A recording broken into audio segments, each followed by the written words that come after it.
Bonjour. Alors, dans cette vidéo, je vais te parler de la procrastination, hein. C'est un gros mot du langage psy, bon, qui passe dans le langage courant, mais voilà. Donc, je vais t'expliquer ce que c'est, les conséquences et comment sortir de ça.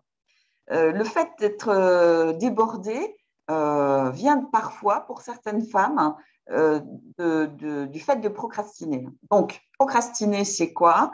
C'est remettre au lendemain ce qu'on pourrait faire aujourd'hui. C'est pas, c'est juste repousser, hein. Bon, ça arrive à tout le monde.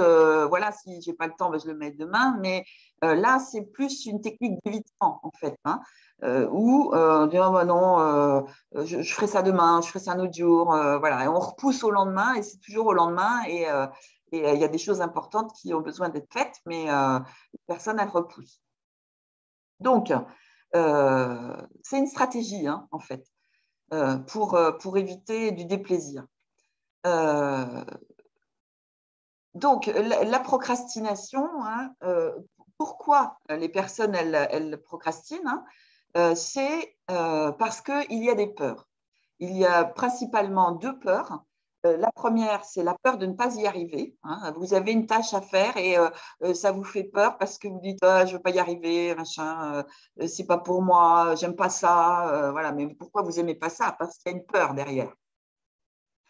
Et puis, la deuxième raison, c'est parce que vous imaginez que ça va être long et désagréable. C'est une tâche que vous n'aimez pas. Et du coup, ben, voilà, c'est long et c'est désagréable, c'est fastidieux, c'est rébarbatif. Et voilà. Donc, vous remettez ça au calendrier grec. Les conséquences de ça, elles sont importantes, hein, vraiment. C'est que, bon, évidemment, quand c'est une fois de temps en temps, ça va, mais si c'est un mode de fonctionnement habituel, là, ça devient gênant.